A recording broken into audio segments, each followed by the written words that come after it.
Hello everyone, कैसे हैं आप सब लोग। मैं सचिन आपका स्वागत करता हूं अपने YouTube चैनल पे। तो आज का हमारा टॉपिक है सेल डिवीजन या कोशिका विभाजन। तो क्या होता है कोशिका विभाजन?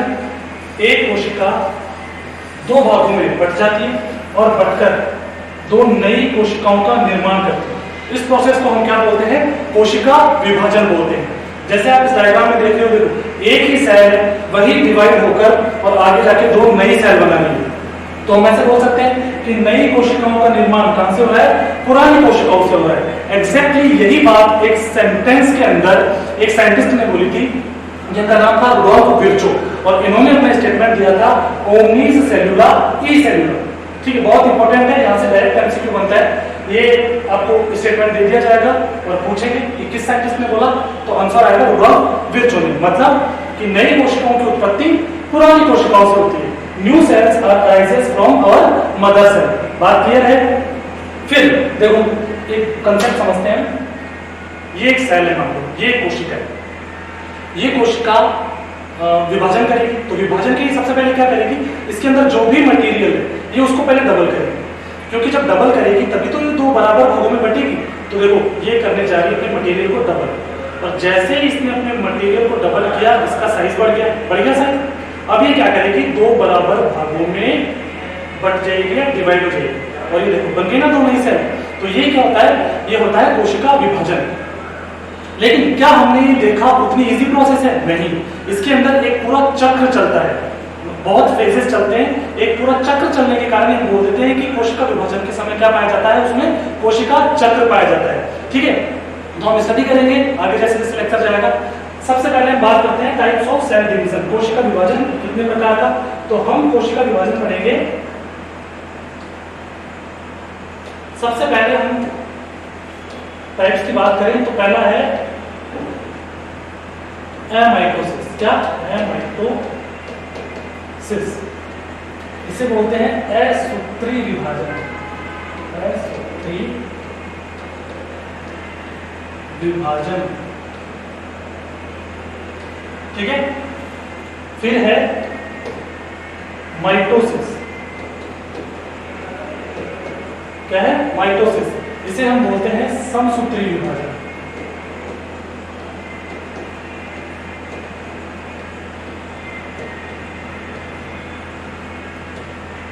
और लास्ट है मियोसिस। क्या है? मियोसिस। इसे हम बोलेंगे अर्धसूत्री विभाजन।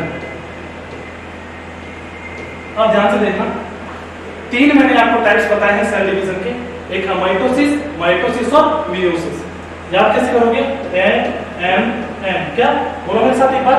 एम। इस तरीके से आप इसे याद कर लोगे। माइटोसिस, माइटोसिस और मियोसिस।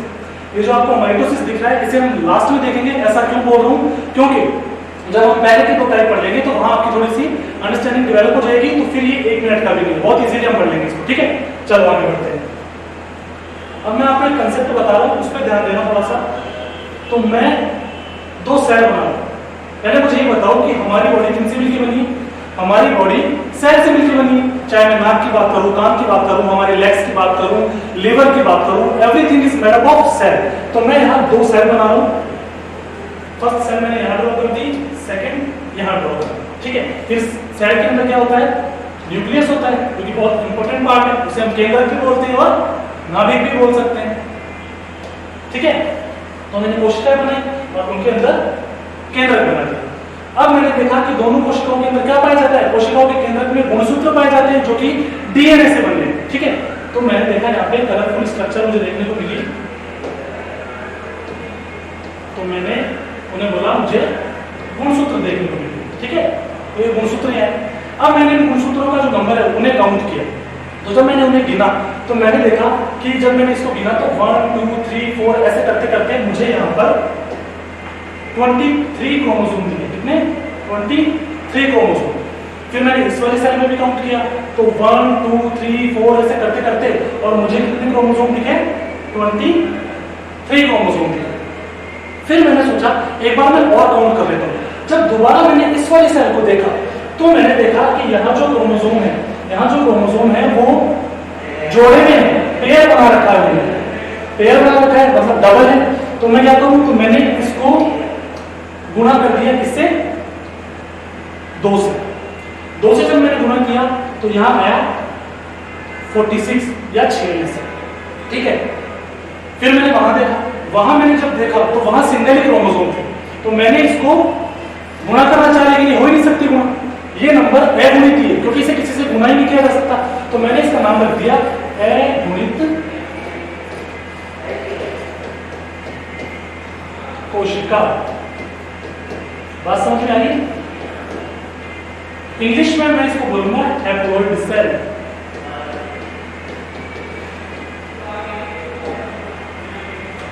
फिर मैंने इसे जब गुणा किया था 2 से, तो मैं इसको ऐसे लिख सकता हूं द्विगुणित कोशिका, द्विगुणित कोशिका। इंग्लिश में इसे बोलेंगे हम डिप्लॉइड सेल। क्या बोलेंगे इंग्लिश में? हम बोलेंगे इसे डिप्लॉइड सेल।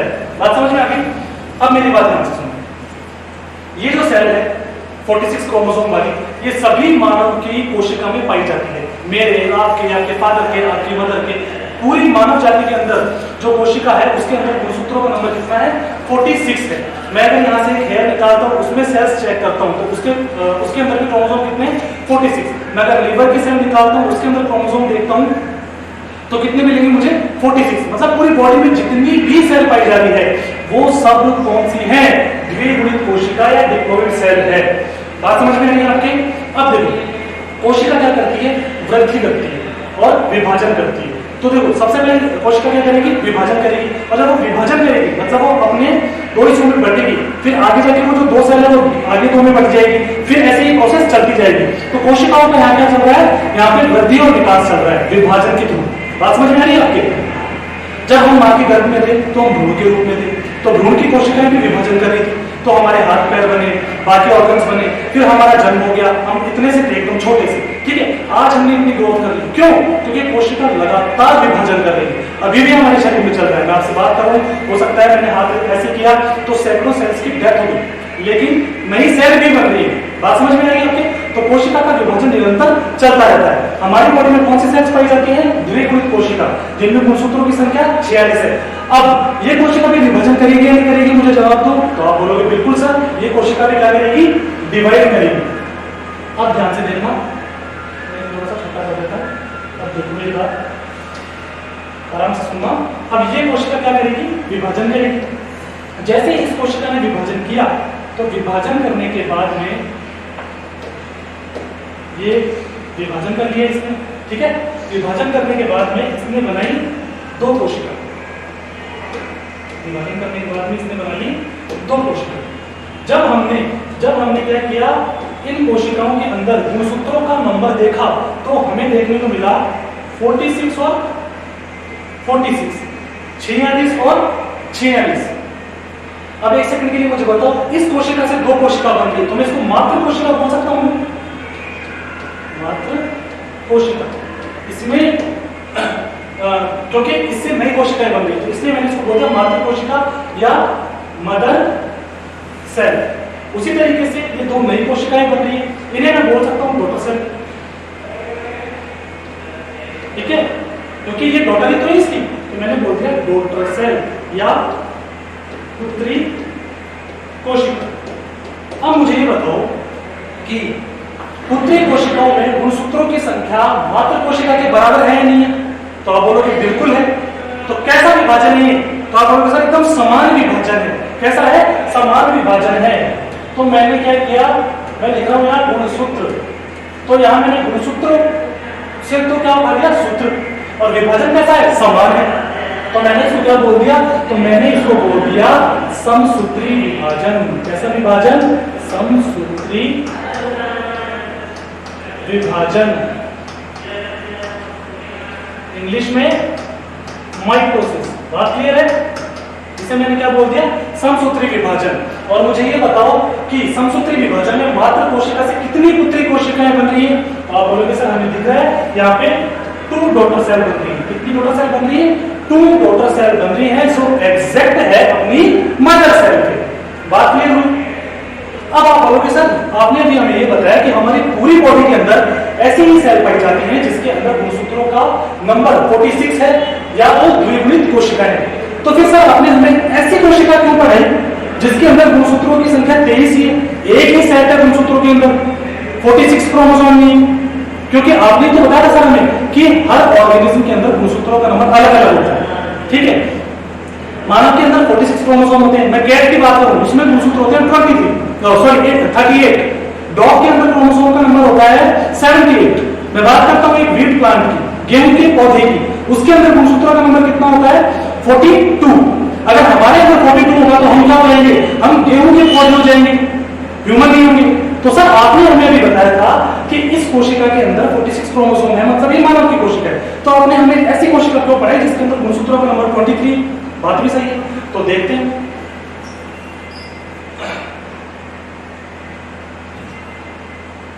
यहां समझने वाली बात यह है, देखो मैं दो चीजें लिख रहा हूं यहां पे, उन पे ध्यान देना। एक मैं बना रहा हूं मेल, एक मैंने लिखा है यहां पे फीमेल। बात समझ में आई है? अब मेल का जो रिप्रोडक्टिव ऑर्गन है, जनक तंत्र है, उसे हम नाम देते हैं टेस्टिस या वृषण, ठीक है। और फीमेल का जो रिप्रोडक्टिव ऑर्गन है उसे हम नाम दे रहे हैं यहाँ पे ओवरी या अंडाशय। अब मुझे ये बात बताओ कि हमारी पूरी बॉडी द्विगुणित कोशिका से बनी हुई है, तो ये भी कैसी कोशिका से बनी हुई है? द्विगुणित कोशिका से बनी हुई है। दोनों ही अंग हैं हमारी बॉडी के। तो ये जो दोनों ऑर्गन है, इनके अंदर जो सेल पाई जा रही है उसमें क्रोमोसोम का नंबर कितना होगा? मुझे बताओ कितना होगा?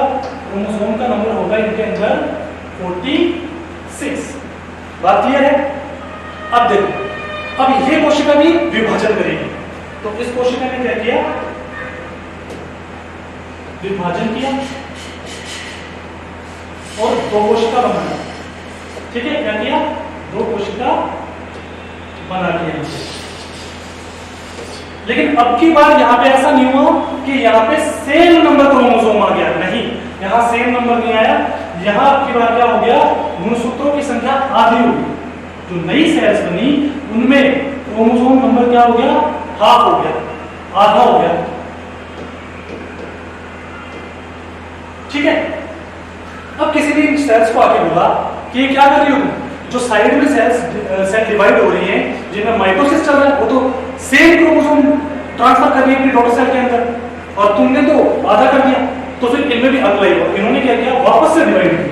यहाँ एक ही बार हो रहा था डिवीजन, यहाँ पे 2 बार डिवीजन, ठीक है। तो ये सेल भी 2 सेल बनाएगी और ये सेल भी अब 2 सेल बनाएगी। तो इस तरीके से टोटल हमें कितनी सेल मिल गई? कितनी सेल मिल गई मुझे बताओ? इस तरीके से हमें टोटल मिल गई 4 सेल। बात समझ में आई? और अब की बार यहाँ पे क्या होगा? अब की बार यहाँ पे जो मदर सेल है, मदर सेल में जितने क्रोमोसोम हैं उतने ही डॉटर सेल में आ जाएंगे।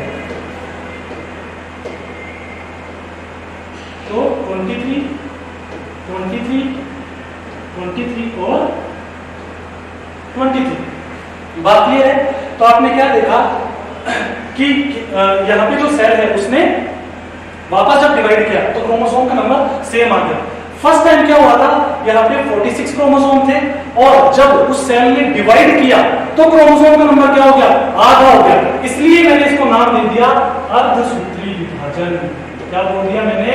अर्धसूत्री विभाजन। बात समझ में आई? इंग्लिश में क्या बोलेंगे इसे? मेयोसिस। तो मुझे बताओ, अर्धसूत्री विभाजन के अंदर जो डॉटर सेल्स बनती है, नई कोशिकाएं बनती हैं, उनके अंदर गुणसूत्रों का नंबर कितना हुआ? उनके अंदर गुणसूत्रों का नंबर हुआ आधा। क्या हो गया? आधा, यानी कि 23।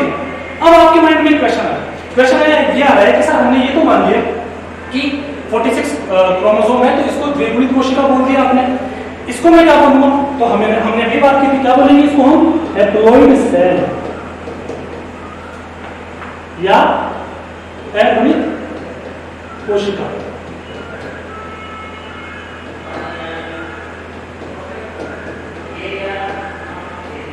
फिर आप मुझे बोलोगे कि हमारी पूरी बॉडी में यही सेल पाई जा रही है, ये सेल तो मतलब टेस्टिस और ओवरी की जो सेल है वही डिवाइड कर रही है, मतलब कमी सेल हुई, तो हम इन्हें पहचानेंगे कैसे? आप कोई नाम बताओ इनका, स्पेसिफिक नाम बताओ। हैप्लॉइड तो हमारे समझ में आ गया, तो हमने क्या किया फिर स्पेसिफिक नाम रखा है। स्पेसिफिक नाम मैंने क्या रख दिया इन कोशिकाओं का? मैंने इनको बोला युग्मक। क्या बोला? युग्मक। इंग्लिश में बोलेंगे गैमेट, ठीक है? गैमेट रख दिया। फिर आपने मुझे परेशान कर दिया कि सर ये तो मेल में भी बन रहे हैं, फीमेल में भी बन रहे हैं, तो मेल में क्या बोलेंगे और फीमेल में क्या बोलेंगे? बात सही है आपकी। तो मैंने क्या किया फिर इन गैमेट को, मेल के अंदर मैंने इसे बोल दिया स्पर्म या शुक्राणु, और फीमेल के अंदर मैंने इसको बोल दिया ओवा या अंडाणु। मतलब अर्धसूत्री विभाजन के अंदर जो नई कोशिकाएं बन रही हैं वो कौन सी है? वो मेल के अंदर स्पर्म्स है और फीमेल के अंदर ओवा है। बात समझ में आ रही है आपके? तो जो शुक्राणु और अंडाणु है ये हमारे शरीर की क्या है? कोशिकाएं, लेकिन इनमें गुणसूत्रों की संख्या पूरे शरीर में इनमें गुणसूत्रों की संख्या 46 नहीं है, इनमें गुणसूत्रों की संख्या कितनी है? 23 ही है, यानी कि ये हैप्लॉइड सेल है। फिर आप मेरे से क्वेश्चन करोगे सर ऐसा कोई जरूरत क्यों पड़ी हमें कि पूरे शरीर के अंदर ये प्रोसेस चल रही है और टेस्टिस और ओवरी के अंदर अर्धसूत्री विभाजन चल रहा है, ऐसा क्यों? तो देखो इसे समझते हैं। यहां देखना, जब मेल और फीमेल के बीच में सेक्सुअल कांटेक्ट होता है तो मेल की तरफ से क्या निकलते हैं? स्पर्म। क्या निकलते हैं? स्पर्म निकलते हैं। और फीमेल की तरफ से क्या होता है? तो फीमेल की तरफ से आता है ओवम या एग। ठीक है, बात समझ में आ रही? ये दोनों मिलते हैं, ये दोनों मिलते हैं और एक पूर्ण कोशिका बनाते हैं। तो मान लो पूर्ण कोशिका बना दी, ठीक है? ये पूर्ण कोशिका इन्होंने बना दी। इस पूर्ण कोशिका का हम नाम रखते हैं युग्मनज। क्या बोलते हैं इसे हम? युग्मनज। युग्मक नहीं, युग्मनज। युग्मक तो ये है स्पर्म और ओवा, इसे हम ये दोनों जब मिल जाते हैं तो जो नई कोशिका बनती है उसे हम बोलते हैं युग्मनज या जाइगोट। ठीक है, तो मुझे बताओ अगर इस स्पर्म के अंदर क्रोमोसोम का नंबर 46 होता और इस ओवा के अंदर भी 46 होता तो इन दोनों के मिलने से जो नई कोशिका बन रही है पूर्ण कोशिका, उसके अंदर गुणसूत्रों का नंबर कितना हो जाता? 92। और ये तो ह्यूमंस में होती नहीं। ह्यूमंस की हर सेल के अंदर क्रोमोसोम का नंबर 46 है। ये कुछ भी बन जाएगा, हाथी, घोड़ा, कुत्ता, बैल, लेकिन इंसान तो ये नहीं बनेगा। बात समझ में आ गई? इसलिए क्या हुआ? इसलिए जो स्पर्म और ओवा है इसके अंदर क्रोमोसोम का नंबर कितना होता है? 23 और 23। और जब ये फ्यूज करेंगे तो फ्यूज करने के बाद में जो युग्मनज बनेगा वो कैसा बनेगा? 46 वाला। बात समझ में आ गई? तो बहुत बार ये क्वेश्चन आता है कि युग्मनज की जो कोशिका है उसके अंदर कितने गुणसूत्र होते हैं? 46 होते हैं। ये कैसा होता है? ये द्विगुणित होता है। कैसा होता है? द्विगुणित होता है। ठीक है, और सुनो आगे बात। मियोसिस हो गया। मियोसिस होने के बाद में अब देखो ये दोनों सेल मिलने के बाद में युग्मनज बना, यानी कि जाइगोट बना। अब ये जो जाइगोट है ना ये आगे माइटोसिस करेगा। अब इसमें समसूत्री विभाजन होगा, ठीक है, और ये बन जाएगा भ्रूण, जिसे हम बोलते हैं एम्ब्रियो। ठीक है, और आगे यही जो एम्ब्रियो है ये किसमें? नवजात में बदल जाता है, इन्फेंट में बदल जाता है। ठीक है, बात समझ में आ गई आपके?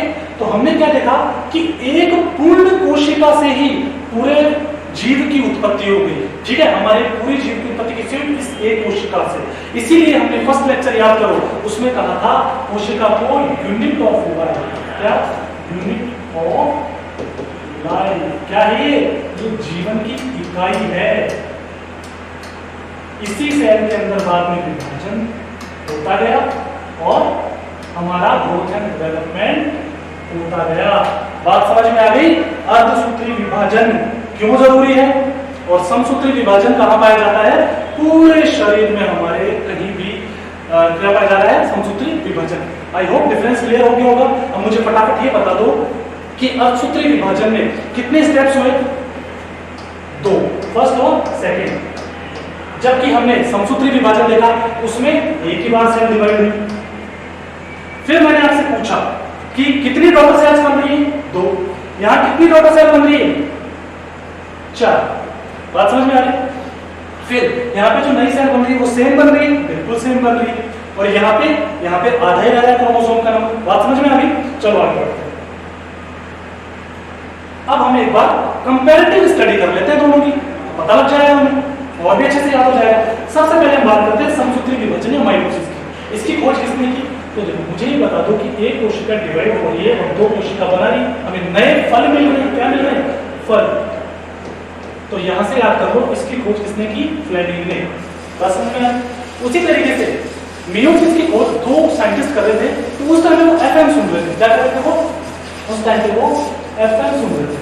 तो यहां से याद कर लो फार्मर और मुरे ने इसकी खोज की थी। ठीक है। फिर यह कायिक कोशिका हो या सोमेटिक सेल्स में होता है। कायिक कोशिका मतलब जो हमारी काया बना रही है, हमारी बॉडी में जो बाकी ऑर्गन्स में टेस्टिस और ओवरी में छोड़कर बाकी जो भी ऑर्गन है उसके अंदर क्या हो रहा है? ये विभाजन कर रही है, मतलब कायिक कोशिका काया बना रही है, उसके अंदर पाया जाता है। जबकि ये जनन कोशिकाओं में पाया जाता है, जर्म सेल्स में। जनन कोशिका जर्म सेल्स क्या होती है? तो स्पर्म और ओवा को हम जनन सेल्स बोलते हैं, जनन कोशिका बोलते हैं, क्योंकि ये जनन में भाग ले रही है, रिप्रोडक्शन में भाग ले रही है। ठीक है। फिर इसमें 2 पुत्री कोशिकाएं बनती है, इसमें 4 पुत्री कोशिकाएं बनती है। ये कोशिकाएं अनुवांशिक रूप से समानता दर्शाती है, जबकि अर्धसूत्री विभाजन में जो कोशिकाएं बनती है वो अनुवांशिक रूप से असमानता दर्शाती है। क्यों? वो हम मियोसिस की जब प्रोसेस देखेंगे तब। या फिर मैं थोड़ा सा आपको भी बता देता हूँ, ये 4 सेल हमने बनाई थी ना, ये आपस में सेम नहीं होती। ठीक है। इनमें कुछ चेंजेस होता है। ठीक है। तो इनमें चेंज आया। फिर जब मेल और फीमेल का गैमेट फ्यूज होता है तो वहां पे मेल के कैरेक्टर भी आते हैं और फीमेल के कैरेक्टर भी आते हैं। ठीक है। तो पहले से इनमें चेंज हो गया था और अब फादर के भी गुण आ गए और मदर के भी गुण आ गए। समझ गए? तो इस तरीके से जो नई संतति उत्पन्न हुई, यानी कि हम अपने माता पिता की एग्जैक्ट कॉपी नहीं होती। इवन हम हमारे भाई बहनों की भी एग्जैक्ट कॉपी नहीं होती। हमारे अंदर वेरिएशन आ जाता है। वो वेरिएशन क्यों आया? वो इसके कारण है। बात समझ में आ गई आपकी? क्योंकि चारों से एक जैसी नहीं बनी थी, इसलिए। फिर उसके बाद में गुणसूत्रों की संख्या समान रहती है, यहाँ पे गुणसूत्रों की संख्या आधी रह जाती है। एक बार कोशिका विभाजन होता है, जबकि यहां देखते हैं क्रमिक रूप से 2 बार कोशिका विभाजन होता है, मियोसिस फर्स्ट, मियोसिस सेकंड। इस प्रकार का विभाजन लैंगिक जन्म में पाया जाता है। देखो, जो अविकसित जीव होते हैं, ऐसा जन्म जिसके अंदर पेरेंट्स की जरूरत नहीं होती, जैसे मान लो आप और आपने अपना ही जैसे एक जीव बना दिया, उस विभाजन को हम क्या बोलेंगे? उस विभाजन को हम बोलते हैं एसेक्सुअल रिप्रोडक्शन या अलैंगिक जन्म, क्योंकि आपको किसी पार्टनर की जरूरत नहीं पड़ी। बात समझ में आ रही है? ठीक है। ये लैंगिक जन्म में पाया जाता है और युग्म के निर्माण हेतु महत्वपूर्ण, गैमेटोजेनेसिस के फॉर्मेशन के लिए इंपॉर्टेंट है। क्लियर? तो हमने क्या देख लिया? हमने देखा समसूत्री विभाजन और अर्धसूत्री विभाजन के बारे में। अब ध्यान से सुनना मेरी बात। मुझे बताओ, हमने अभी तक देखा है अर्धसूत्री विभाजन और समसूत्री विभाजन क्या होता है, दोनों के बारे में बेसिक बातें पता लगेंगी। अब मैंने आपको बताया था कि इनके अंदर एक चक्र चलता है, इतनी आसानी से सेल डिवाइड नहीं हुई, कुछ प्रोसेस हुई होगी। क्या प्रोसेस हुई वो देखते हैं। सबसे पहले हम वो प्रोसेस देखेंगे माइटोसिस के अंदर, यानी कि समसूत्री विभाजन के अंदर। इसके अंदर समसूत्री विभाजन के अंदर, तो समसूत्री विभाजन के अंदर 5 चरण पाए जाते हैं। 5 चरण कौन से? एक इंटरफेज, फिर उसके बाद प्रोफेज, फिर मेटाफेज, फिर एनाफेज और टेलोफेज। 5 फेज पाए जाते हैं। मैं प्रोफेज, मेटाफेज, एनाफेज और टेलोफेज इन चारों को कंबाइन ही बोल रहा हूं एम फेज या माइटोटिक फेज। बात समझ में आ रही? 5 फेज में मैंने डिवाइड कर दिया इसको। सबसे पहले हम देखते हैं इंटरफेज। इंटरफेज के अंदर 3 फेज और होती है, G1, S और G2। तो क्या मैं ऐसे बोल सकता हूं कि G1 plus S plus G2 ये तीनों क्या है? इंटरफेज। ऐसे बोल सकता हूं मैं? ठीक है, एक एक करके देखते हैं। तो सबसे पहले देखते हैं, ये सेल अभी डिवाइड हुई है, प्रिपरेशन कर रही है। तो सबसे पहले है इसकी जीवन फेज। जीवन फेज में क्या होगा? ये जो कोशिका द्रव्य है, कोशिका के अंदर पाए जाने वाले द्रव्य को हम क्या बोलते हैं? कोशिका द्रव्य। ये कोशिका द्रव्य डबल होगा। क्या होगा? डबल होगा। इसके बाद में जितने भी सेल ऑर्गेनल है इसके अंदर, जैसे कि एंडोप्लाज्मिक रेटिकुलम, गोल्गी बॉडी, ये सब डबल हो जाएंगे। यहाँ पे माइटोकॉन्ड्रिया डबल नहीं होगा और प्लांट की सेल में पाया जाता है क्लोरोप्लास्ट या हरितलवक, वो भी यहाँ पे डबल नहीं होगा, ये बात ध्यान रखना। बाकी सारे ऑर्गन्स क्या हो जाएंगे, यहाँ पे डुप्लीकेट हो जाएंगे, ठीक है। फिर उसके बाद में जो ये सेल डिवाइड करना चाहिए तो उसको प्रोटीन भी चाहिए, ठीक है। तो प्रोटीन कौन बनाता है, आरएनए और राइबोसोम बनाता है, तो यहाँ पे आरएनए भी डबल होगा और प्रोटीन भी बनेगा, बात ये। फिर आती है एस फेज, और एस फेज के नाम से ही पता चल रहा है सिंथेसिस फेज या संश्लेषण फेज, ठीक है। इसमें क्या होता है, तो देखो यहाँ पे डीएनए का सिंथेसाइज होता है। क्या होता है, डीएनए का सिंथेसाइज होता है। मैं आपको एक एग्जांपल से बताता हूँ। देखो जब सेल डिवाइड नहीं करती ना और वो मतलब यूं ही रखी हुई, तो उसके अंदर डीएनए ऐसे फैला हुआ रहता है तार की तरह, ठीक है। जैसे यहाँ पे फैल रखा है, हाँ ये देखो यहाँ पे फैल रहा है, ऐसे तार की तरह फैला हुआ रहता है, ठीक है। अब क्या करेगा, डीएनए खुद की कॉपी बना लेगा एस फेज के अंदर। तो इस डीएनए क्या किया, अपनी कॉपी बना ली, कॉपी बना ली। और क्या होगा, तो यहाँ पे एक और सेल ऑर्गेनल है। मैंने जब आपको कोशिकांग वाला टॉपिक पढ़ाया था, वहां पे पढ़ा था सेंट्रोसोम। तो सेंट्रोसोम किससे मिलकर बना होता है, सेंट्रियोल से मिलकर बना होता है। किससे, सेंट्रियोल से। तो ये सेंट्रियोल भी यहाँ कॉपी करता है और सेंट्रोसोम बन जाता है जब ये कॉपी करता है। बात समझ में आ रही। यहाँ क्वेश्चन ये आता है कि सेंट्रियोल किससे मिलकर बना है, तो सेंट्रियोल एक प्रोटीन होता है ट्यूब्यूलिन, ट्यूब्यूलिन से बना होता है। अगर ये क्वेश्चन आ जाए कि सेंट्रियोल किससे बना है, तो ट्यूब्यूलिन प्रोटीन से। और अगर सेंट्रोसोम पूछ ले तो सेंट्रोसोम किससे बना हुआ है, सेंट्रोसोम सेंट्रियोल से बना हुआ है। और सेंट्रियोल किससे बना है, ट्यूब्यूलिन प्रोटीन से। तो सेंट्रोसोम भी किससे बना है, ट्यूब्यूलिन प्रोटीन से। बात समझ में आ गई। तो एस फेज के अंदर डीएनए भी डबल हो जाएगा और जो सेंट्रियोल है वो भी डबल हो जाएगा। क्या काम आएगा, आगे हम देखेंगे।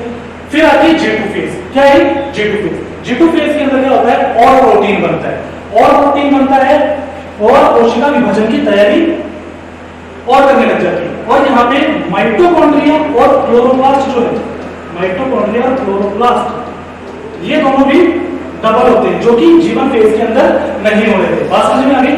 तो हमने 3 फेज पढ़ी, यानी कि इंटरफेज पढ़ी। देखो पूरी कोशिका विभाजन के अंदर जो इंटरफेज है वो सबसे बड़ा फेज है, सबसे बड़ा चरण है। 90 to 95% है कोशिका विभाजन में जो प्रोसेस हो रही है उसका। इसे एक एग्जांपल से समझाऊं तो मान लो ये कोशिका है, ये डिवाइड होने में ले रही है 24 आवर्स का टाइम। कितने आवर्स का टाइम, 24 आवर्स, 24 घंटे का टाइम ले रही। तो अकेले 23 घंटे तो इंटरफेज में लग जाएंगे, 1 घंटा बाकी प्रोसेस में लगेगा, प्रोफेज, मेटाफेज, एनाफेज और टेलोफेज, या मैं कहूं एम फेज या माइटोटिक फेज के अंदर 1 घंटा लगेगा। बात समझ में आ रही है। ये 5 से 10% होती है, ठीक है। तो हमने अभी तक क्या पढ़ ली, इंटरफेज। अब चलते हैं हम एम फेज पे। तो देखो एम फेज के अंदर क्या होगा, यहाँ 2 बड़ी घटना होगी। एक तो कोशिका पूरी रूप से विभाजित हो जाएगी, पूर्ण रूप से डिवाइड हो जाएगी। और क्या होगा, यहाँ पे कोशिका द्रव्य और केंद्रक द्रव्य दोनों का विभाजन होगा।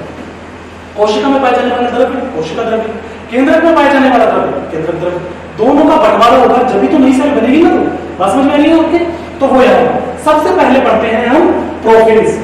प्रोफेज में क्या होगा, मैंने आपको बताया था कि यहाँ डीएनए कैसा पड़ा हुआ था, तार की तरह पड़ा हुआ था और इसमें कॉपी हो रहा था, ठीक है।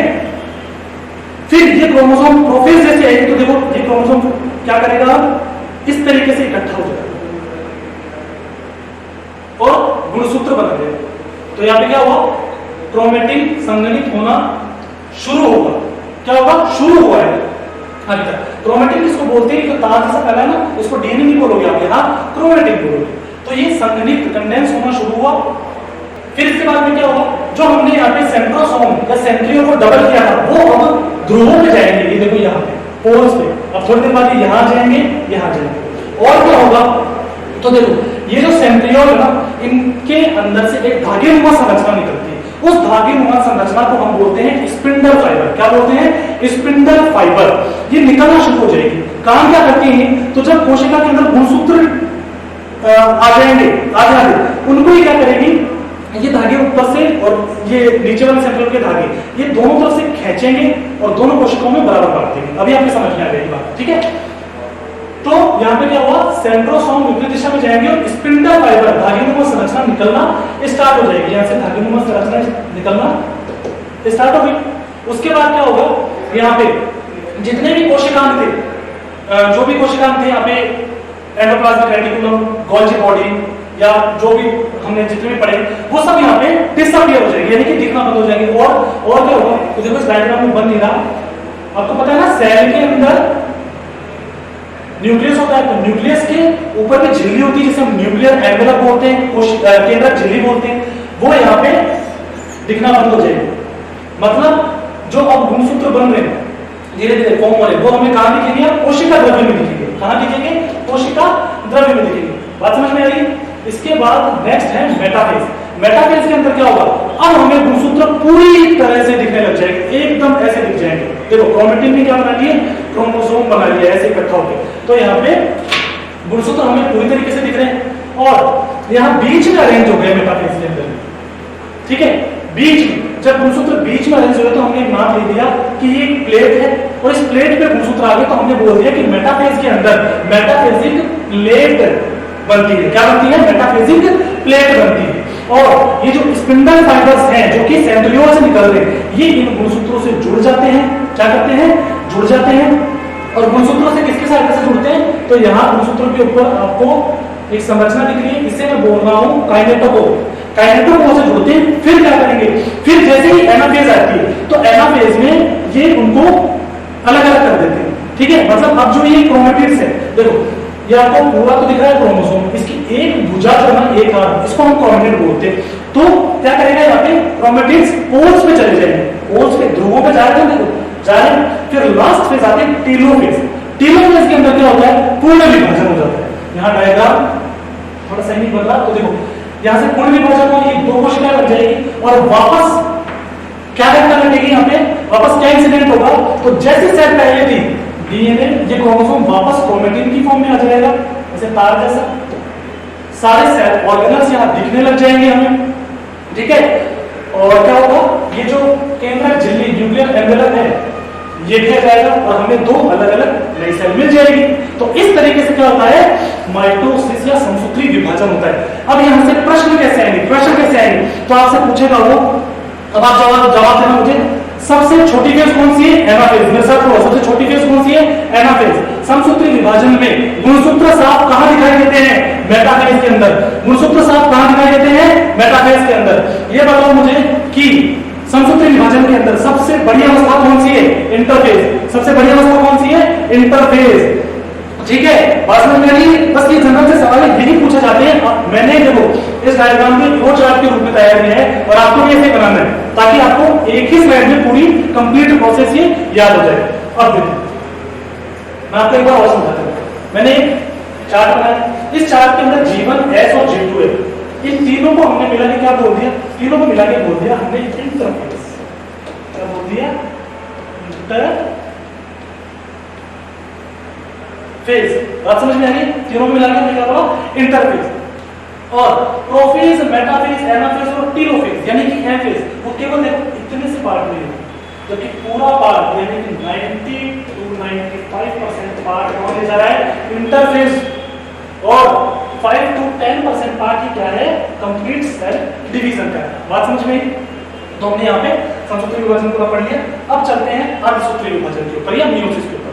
मियोसिस में हमने देखा था कि दो बार विभाजन करेगी सेल, मियोसिस 1 और मियोसिस 2। बात समझ में आ रही? तो हमने इसको दो भागों में बांट दिया, एक मियोसिस 1, मियोसिस 2। अगेन मियोसिस 1 के अंदर 4 प्रोसेस है और यहाँ आपको याद कैसे करनी है, वहां मैंने आपको ट्रिक नहीं बताई कि यहाँ बता देता हूँ, वहां भी उसी तरीके से याद करना। आपको ये याद करनी है पी मेट। कैसे, पी मेट, मेरे साथ बोलो पी मेट, ठीक है। Prophase, metaphase, anaphase, telophase. Prophase, metaphase, anaphase और टेलोफेज। यहां हम क्या करेंगे, मियोसिस 1 के अंदर इन सारे प्रोसेस के आगे 1 लगा देंगे, ठीक है। मियोसिस 2 में चलते हैं। मियोसिस 2 के अंदर भी अगेन ये सेम ही, वहां हम सबके आगे सेकंड लगा देंगे, तो ये मियोसिस 2 हो गया, ठीक है। अब सबसे पहले हम बात करते हैं मियोसिस 1 की, प्रोफेज 1। यहाँ पे एक इंसिडेंट होता है, इसे ध्यान से आप सुनना। यहाँ पे प्रोसेस 1 जो है वो प्रोफेज 1 है, सॉरी मियोसिस 1 की प्रोफेज 1 सबसे लंबी अवस्था होती है, क्योंकि इसके अंदर और उपचरण पाए जा रहे हैं और क्या पाए जा रहे हैं, सबफेसेस पाए जा रहे हैं। कौन कौन से? लेप्टोटीन, जाइलोटीन, पैकाइटीन, डिप्लोटीन और डाइकाइनेसिस। टेंशन मत करो, मैं सारे याद करा दूंगा। अब देखो सबसे पहले लेप्टोटीन। लेप्टोटीन में क्या होता है कि क्रोमोसोम ऐसे ही फैले हुए सेल के अंदर क्रोमेटिन के रूप में संघनित कंडेंस होना शुरू हो जाते हैं। ये घटना कहां पे? लेप्टोटीन में। फिर जाइलोटीन अवस्था आती है। जाइलोटीन के अंदर क्या होगा कि देखो मुझे बताओ, हर गुणसूत्र जोड़े में होता है, हर गुणसूत्र जोड़े में होता है, हमने सबसे पहले यही बात पढ़ी थी। तो ये आपस में क्या पास आते हैं? क्या आते हैं? पास आते हैं गुणसूत्र आपस में पास आएंगे तो उसको बोल देंगे हम सिनेप्सिस। क्या बोलेंगे? सिनेप्सिस। तो सिनेप्सिस कहां होता है? जाइलोटीन के अंदर होता है। फिर अब मेरी बात ध्यान से सुनना, नीचे मैंने डायग्राम बना रखा है, उनसे हम समझते हैं। पैकाइटिन अवस्था आती है। पैकाइटिन अवस्था में देखो ये दोनों गुणसूत्र एक जैसे, एक बार ये समझो, एक जैसे ही। अब ये क्या करेंगे, जैसे मान लो इसके ऊपर यहाँ पे एक जीन है जो बता रहा है कि ब्राउन आइज है। क्या है? ब्राउन आइज है। ठीक है, जीन जोड़ी के अंदर पाए जाते हैं। कैसे पाए जाते हैं? जोड़ी के अंदर पाए जाते हैं। ठीक है, तो हमारी जो कैरेक्टर है वो किसके फॉर्म में प्रेजेंट होते हैं? जीन के फॉर्म में। तो मान लो इस गुणसूत्र के ऊपर जीन है जो ये बता रहा है कि आइज कैसी होगी? ब्राउन होगी। ठीक है, ये वाला जो क्रोमोसोम है इस पे भी जीन है, क्योंकि ये इसकी कॉपी है, सेम गुणसूत्र जोड़े में पाए जाते हैं। तो यहां भी यही कैरेक्टर के जीन पाया जाएगा, लेकिन यहाँ पे ब्लैक हल्का होगा। कैसा? ब्लैक हल्का। बात समझ में आ रही? क्या बात समझ में आ रही कि ये समान गुणसूत्र है, इस गुणसूत्र पे ब्राउन आई का जीन है, इस पे ब्लैक आई का जीन है। अब क्या होगा कि ये दोनों गुणसूत्र पैकाइटिन में एक दूसरे को क्रॉस करेंगे अपनी भुजा पे। ये देखो यहाँ क्रॉस करेंगे और ये इंटरचेंज कर देंगे।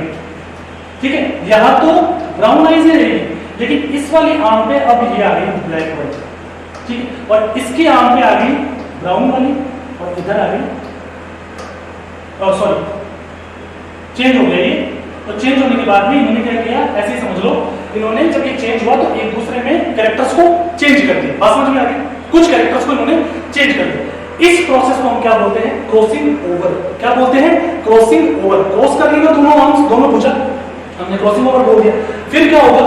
फिर थोड़ी देर बाद में जब ये फ्यूज हो जाएंगे, दूर जाना शुरू हो जाएंगे। दूर जब होंगे तो हमें ऐसे स्ट्रक्चर दिखेंगे। इसे हमने क्या नाम दे दिया? कियाज मेटा। और ये कहां हो रहा है? डिप्लोटीन अवस्था में। किसकी डिप्लोटीन? Prophase one. ये पूरी प्रोफेज वन ही चल रही है और लास्ट में पूरे अलग हो जाते हैं। तो उस प्रोसेस को बोल देते हैं हम डाइकाइनेसिस। क्या बोलते हैं? डाइकाइनेसिस। बात समझ में आ गई? तो हमने पूरी पढ़ी थी प्रोफेज वन की सारी अवस्थाएं। अब मैं आपको याद करा देता हूँ, मैं आपको याद करा देता हूँ ये, तो इसे हम याद करते हैं। देखो अब देखना, मैं यहाँ ट्रिक लिख रहा हूँ, फिर समझते हैं। लेस जाएगा सोने पास, इको डीसी और डाइन बी। डाइन बी कैसे याद करेंगे इसे? इसे हम ऐसे याद करेंगे, ध्यान देना आप, इसे हम ऐसे याद करेंगे। लेस यानी कि लेप्टोटीन में क्या होता है? संघनन होता है, कंडेंसेशन होता है क्रोमोसोम्स का। बस समझ में आ गई? सेकंड क्या है? जायगा से जाइलोटीन, सोने पास से सिनेप्सिस। क्या? सिनेप्सिस। फिर यहाँ पे आती है आपके पैकाइटिन। पैकाइटिन में क्या होता है? Crossing over. हमने क्या बोल दिया? इको। बात समझ में आ गई? फिर क्या आएगा? डीसी। डीसी में हम बोलेंगे डिप्लोटीन। डिप्लोटीन में क्या हो रहा है? कियाज मेटा बन रहा है। क्या बन रहा है? कियाज मेटा बन रहा है।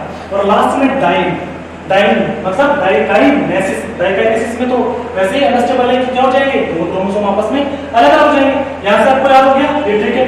ठीक है, अब हमें मेटाफेज, एनाफेज और टेलोफेज वन ये तीनों ही नहीं पढ़नी। क्यों नहीं पढ़नी?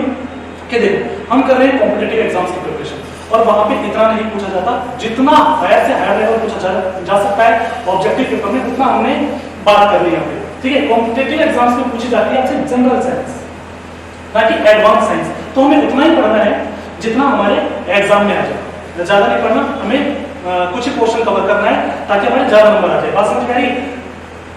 तो देखो पढ़ाने को तो मैं ये भी पढ़ा सकता हूँ और मियोसिस सेकंड भी पढ़ा सकता हूँ, लेकिन हमें पढ़ना ही नहीं। मियोसिस सेकंड की अगर मैं बात करूँ तो ये सेम है। समसूत्री विभाजन में हमने जितनी भी प्रोसेस पढ़ी थी ना, उनके एकदम सेम है। ठीक है, हमें कुछ नहीं पढ़ना, हमें जो पढ़ना था वो मैंने आपको पढ़ा दिया। अब देखो क्वेश्चन कैसा आएगा, क्वेश्चन आएगा कि क्रॉसिंग ओवर की जो प्रक्रिया है वो कहाँ होती है, क्रॉसिंग ओवर की प्रोसेस कहाँ होती है, तो हमें बताना है पैकाइटिन के अंदर होती है। या वैसे पूछ ले कि अर्धसूत्री विभाजन में होती है समसूत्री विभाजन में, तो ये तो इजी है, कहाँ होती है, अर्धसूत्री विभाजन में मियोसिस में होती है। पैकाइटिन कहाँ होती है, मियोसिस 1 की प्रोफेज 1 के अंदर। बात समझ में आ गई? इनमें से कोई से भी आपसे पूछ लेगा कि यार मेटा किस अवस्था में बनते हैं, तो आपको ये पता होना चाहिए डिप्लोटीन में बनते हैं, प्रोफेज 1 में। ऐसे क्वेश्चन बहुत बार पूछे गए हैं, जितने भी बायोलॉजी में जो आपके जो कॉम्पिटिटिव एग्जाम्स में बायोलॉजी से रिलेटेड क्वेश्चन आते हैं तो वहां पूछे जाते हैं। देखो सेल वाला जो चैप्टर है वो काफी इंपॉर्टेंट है, हर एग्जाम में इससे क्वेश्चन फिक्स होता है, तो आपको ये करना ही है। अच्छा, मैंने आपको शुरू में बताया था ना 3 तरीके के विभाजन पढ़ेंगे, असूत्री विभाजन में नहीं पढ़ा था, तो असूत्री विभाजन हम पढ़ लेते हैं क्या होता है। तो असूत्री विभाजन के अंदर मैंने अमीबा का एग्जांपल लिया है। ये अमीबा का, ये देखो ये कोशिका तो है, ये इसकी कोशिका झिल्ली हो गई, और ये क्या है, इसका केंद्र हो गया। ये कोशिकीय जीव भी तो होते हैं जो नग्न आंखों से नहीं दिखाई देते। देखो ये अमीबा जो अब ये डिवाइड जब करेगा तो इसके अंदर केंद्र की झिल्ली गायब नहीं होती, जो केंद्र की झिल्ली दिखी आपको न्यूक्लियर एनिमल, ये गायब नहीं होती है, और ये केंद्र 2 भागों में बट जाता है और अलग अलग कोशिकाएं बन जाती है। इस तरीके के विभाजन को हम क्या बोलते हैं, असूत्री विभाजन बोलते हैं। एग्जांपल जीवाणु, नीलहरित शैवाल, ब्लूगिन, एल्गी, यीस्ट और अमीबा। बात क्लियर है? इतना सही करिए। फिर है कोशिका विभाजन का महत्व क्या है, तो पूरा लेक्चर हमने पढ़ लिया, इतनी सी बात हमें आती है। वृद्धि और विकास, दूसरा घावों को भरना, क्योंकि सेल डिवाइड करेगी तो घाव अपने आप भर जाएंगे। युग्मक निर्माण यानी फॉर्मेशन। बात समझ में आ गई? पूरा हमने कोशिका विभाजन कवर कर लिया। तो अगर आपको वीडियो पसंद आया तो वीडियो को कीजिए लाइक, चैनल को कीजिए सब्सक्राइब। मिलते हैं नेक्स्ट क्लास में विद न्यू कंसेप्ट्स।